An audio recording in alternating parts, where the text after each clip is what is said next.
حضرت ابو ہریرہ رضی اللہ عنہ کہتے ہیں کہ رسول اللہ صلی اللہ علیہ وسلم نے فرمایا، دوزخ کی آگ کو 1000 سال تک دہکایا جاتا رہا حتیٰ کہ وہ سرخ ہو گئی۔ اس کے بعد 1000 سال تک دہکایا جاتا رہا تو وہ سفید ہو گئی، پھر 1000 سال تک دہکایا گیا تو سیاہ ہو گئی، اور اب وہ اندھیری رات کی طرح تاریک ہے۔ حضرت یزید ابن مرثد کے متعلق مشہور ہے کہ وہ ہمیشہ روتے رہتے اور ان کے آنسو کبھی نہ تھمتے تھے۔ کسی نے ان سے پوچھا، کیا وجہ ہے کہ آپ ہمیشہ روتے رہتے ہیں؟ انہوں نے جواب دیا، اگر اللہ مجھ سے یہ کہتا تو نے اگر کوئی گناہ کیا تجھے ہمیشہ کے لیے ایک حمام بند کوٹری میں قید کر دیا جائے گا، تب بھی وہ حق بجانب تھا اور میرے آنسو نہ رکتے۔ اب جب کہ گناہ کرنے پر اس نے مجھے جہنم کی آگ میں جھونک دینے کی دھمکی دے رکھی ہے جسے 3000 سال تک دہکایا جاتا رہا ہے، تو میں کیوں نہ روتا رہوں۔ جہنم کے خوفناک سانپ اور بچھو۔ حضرت مجاہد رضی اللہ عنہ کہتے ہیں،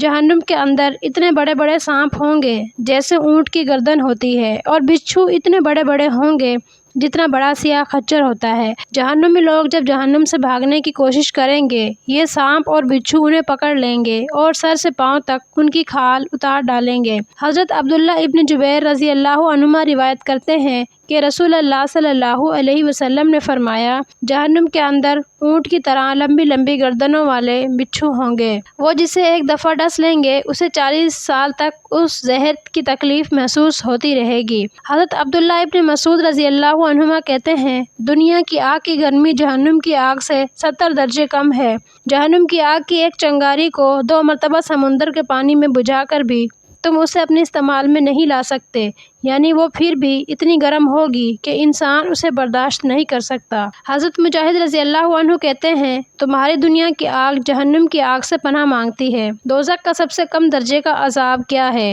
نبی اکرم صلی اللہ علیہ وسلم نے فرمایا، جہنمیوں میں سے جس کو سب سے کم عذاب دیا جائے گا اسے آگ کے جوتے پہنائے جائیں گے، جن کی گرمی سے اس کا دماغ اس طرح کھولے گا جیسے چولہے پر رکھی ہوئی ہنڈیا کھولتی ہے۔ گرمی کی شدت سے اس کی دھاڑیں چنگاری بن جائیں گی اور کان تپنے لگیں گے، اور ان کی پلکوں سے آگ کے شعلے نکلیں گے، اور پیٹ کی انتڑیاں اس کے دونوں قدموں کے درمیان سے نکل کر نیچے گر جائیں گی۔ یہ سب سے کم درجے کا عذاب ہے جو ایک جہنمی کو ہوگا۔ دوزخیوں کی چیخ و پکار کیسی ہوگی؟ حضرت عبداللہ ابن عمر ابن عاص رضی اللہ عنہ کہتے ہیں، لوگ عذاب سے گھبرا کر دوزخ کے دروغہ کو پکاریں گے، وہ 40 سال تک اس کی طرف توجہ ہی نہ دے گا۔ 40 سال بعد صرف اتنی بات کہہ کر خاموش ہو جائے گا، تمہیں یہیں رہنا ہے۔ پھر وہ اللہ تعالیٰ کو پکاریں گے اور کہیں گے، ربنا اخرجنا منہا فإن عدنا فإنا ظالمون۔ ترجمہ، پروردگار ہمیں اس جہنم سے نکال، اگر ہم دوبارہ ایسے گناہ کریں تو ہم واقعی مجرم ہیں۔ اللہ تعالیٰ اتنے عرصے تک ان کی طرف متوجہ نہیں فرمائے گا جتنا ہماری اس دنیا کا 2 مرتبہ پیدا ہونے اور ختم ہونے کا عرصہ بنتا ہے۔ اتنے عرصے کے بعد اللہ کی طرف سے ان کو یہ جواب ملے گا۔ ترجمہ، ذلیلو، اس میں پڑے رہو اور مجھ سے کوئی بات نہ کرو۔ راوی کہتے ہیں، اس کے بعد وہ جہنمی خاموش ہو جائیں گے، صرف اس طرح کے شور جہنم سے سنائی دیتا رہے گا جیسے گدھے کی آواز ہوتی ہے کہ پہلے بلند تیز ہوتی ہے اور پھر آخر میں دھیمی پڑ جاتی ہے۔ حضرت قتادہ رضی اللہ عنہ کہتے ہیں، لوگوں، کیا تمہارے پاس اس مصیبت جہنم کا کوئی علاج ہے یا تم اس کو برداشت کر سکتے ہو؟ بہتر ہے کہ اللہ کی اطاعت کرو، یہی آسان ہے۔ کہا جاتا ہے کہ دوزخ والے 1000 سال تک چیخ و پکار کرتے رہیں گے مگر ان کی آواز سننے والا کوئی نہ ہوگا۔ آخر خود ہی ایک دوسرے سے کہیں گے، ہم دنیا میں صبر کیا کرتے تھے تو مشکل آسان ہو جاتی تھی، تو پھر وہ یہ کہتے ہیں، ترجمہ، برابر ہے ہم روئیں دھوئیں یا صبر کر لیں، ہمارا چھٹکارا نہیں ہو سکتا۔ 1000 سال تک خاموش رہیں گے مگر جب گرمی کی شدت اور پیاس زیادہ ستائے گی تو پھر 1000 سال تک اللہ سے بارش کرنے کی دعا کریں گے۔ اب اللہ تعالیٰ جبرائیل سے پوچھے گا، یہ کیا چاہتے ہیں؟ جبرائیل علیہ السلام جواب دیں گے، تو ان کی حالت مجھ سے بہتر جانتا ہے، یہ بارش مانگ رہے ہیں۔ اس کے بعد ایک سرخ بادل ان پر چھائے گا، وہ سمجھیں گے اب پانی برسے گا، لیکن بادل سے اتنے بڑے بڑے بچھو گریں گے جتنا بڑا خچر ہوتا ہے، وہ انہیں ڈنک ماریں گے تو 1000 سال تک اس کی تکلیف کم نہ ہوگی۔ پھر وہ اللہ سے بارش کی دعا کریں گے تو کالا بادل ان پر چھائے گا، وہ سمجھیں گے اس میں سے ضرور بارش ہوگی، لیکن بادل سے اونٹ کی گردن کی طرح لمبے لمبے سانپ برسنے لگیں گے، وہ جہنمیوں کو ڈسیں گے اور اس کے ڈسنے سے جو تکلیف ہوگی وہ 1000 سال سے پہلے ختم نہ ہوگی۔ یہی مطلب ہے قرآن کریم کی اس آیت کا۔ ترجمہ، ہم ان کی فساد اور سرکشی کے مطابق ان کا عذاب بڑھاتے جائیں گے۔ لہٰذا جو لوگ چاہتے ہیں کہ جہنم کے عذاب سے محفوظ رہیں اور اللہ کی بخشش اور عنایت انہیں نصیب ہو، انہیں چاہیے اللہ تعالیٰ کی فرما برداری کریں، دنیا کی مشکلات اور پریشانیوں پر صبر کریں، گناہوں سے بچتے رہیں، دنیا طلبی میں جائز ناجائز کا خیال رکھیں، جائز طریقے سے کمائیں، ناجائز طریقوں سے دور رہیں۔ یہاں کی مشکلات اور پریشانیاں برداشت کرنے کا ثمر جنت ہے، اور شہوات اور مرغوبات کی طلب میں ناجائز طریقے اختیار کرنے کا نتیجہ جہنم ہے۔ بڑھاپے کے آثار جب انسان کے چہرے سے ظاہر ہونے لگتے ہیں اور وہ بچپن جوانی کے بد اعتدالیوں کو چھوڑنے لگتا ہے، میں دیکھتا ہوں بعض لوگ اس وقت بھی عیش و عشرت میں مصروف رہتے ہیں جبکہ ان کے جسم کا حسن ختم ہو چکا ہوتا ہے، جسم کی رگیں اور پٹھے کمزور پڑ جاتے ہیں، مگر زبان سے یہ کہتے نظر آ رہے ہوتے ہیں، رہنے دو ابھی ساغر و مینا مرے آگے، برے دوست سے رہنے کی کوششیں کر اور جتنی جلدی ہو سکے اس سے اپنا تعلق ختم کر دے۔ نیک اور پرخلوص آدمی کو دوست بنا، اس سے تجھے سچی محبت ملے گی، شریف اور باعزت لوگوں کے پڑوس میں رہ، اس سے تیری عزت میں اضافہ ہوگا۔ بدخصلت آدمی پر احسان کرنا اچھے لوگوں کو احسان سے محروم کرنا ہے۔ شیخ سعدی شیرازی بھی کہتے ہیں، نہ کوئی یہ بداں کردن چنانے است کہ بد کردن پہ جائے نیک مرداں۔ اللہ کی جنت بہت وسیع ہے، یعنی اتنی بڑی جنتی زمین اور آسمان کی وسعت ہے، مگر اس تک پہنچنے کے لیے مشکلات برداشت کرنا پڑتی ہیں۔ حضرت ابو ہریرہ رضی اللہ عنہ روایت کرتے ہیں کہ رسول اللہ صلی اللہ علیہ وسلم نے فرمایا، اللہ تعالیٰ نے جبرائیل علیہ السلام کو حکم دیا، جاؤ جنت کا معائنہ کر کے آؤ، اس میں اہل جنت کی مہمانداری اور عیش و آرام کے لیے کیا کیا تیاریاں کی گئی ہیں۔ جبرائیل علیہ السلام جنت کو دیکھ کر آتے ہیں اور عرض کرتے ہیں، تیری عزت و جلال کی قسم، جو بھی اس کے بارے میں سنے گا وہ ضرور اس میں داخل ہونے کی کوشش کرے گا۔ اللہ کے حکم سے جنت کے گردوں چاروں طرف مشکلات اور پریشانیوں کی باڑ لگا کر اسے عام نگاہوں سے چھپا دیا جاتا ہے، اور پھر جبرائیل علیہ السلام کو حکم دیا جاتا ہے،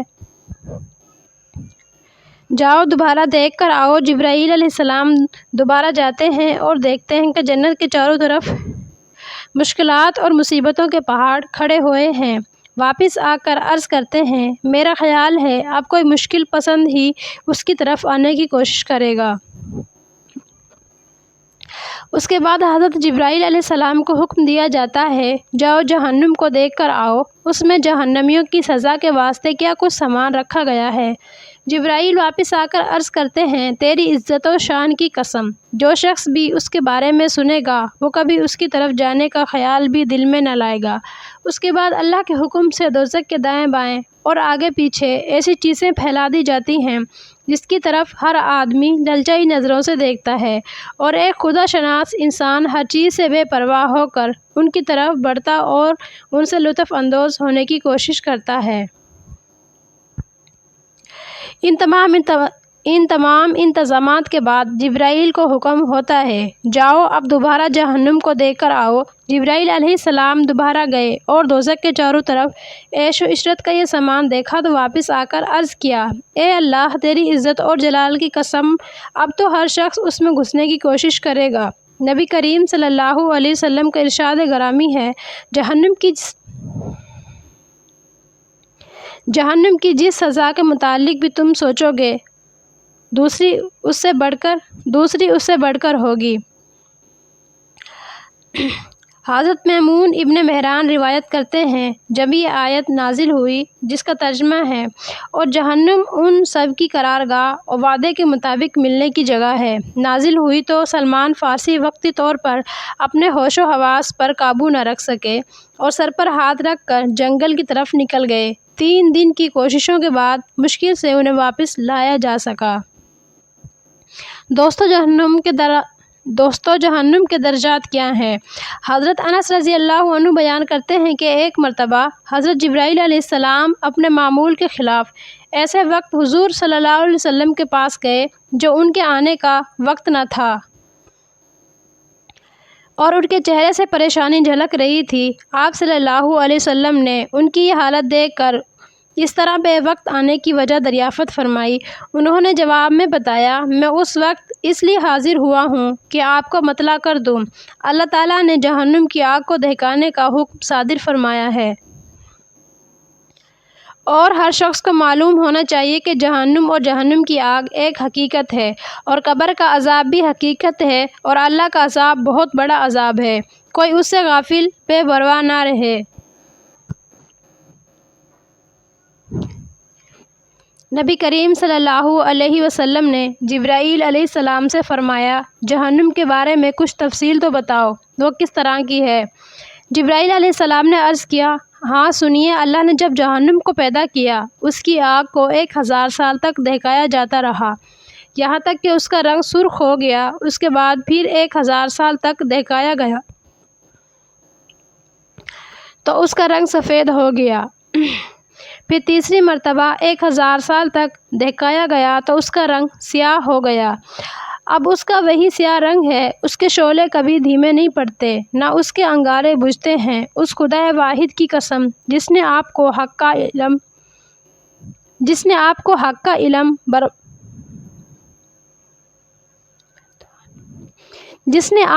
کا علم بردار نبی بنا کر بھیجا ہے، اگر جہنمیوں کے لباس کا کوئی ایک کپڑا آسمان اور زمین کے درمیان لٹکا دیا جائے تو اس کی بدبو اور تیز گرمی کی وجہ سے زمین پر کوئی جاندار زندہ نہ بچے گا،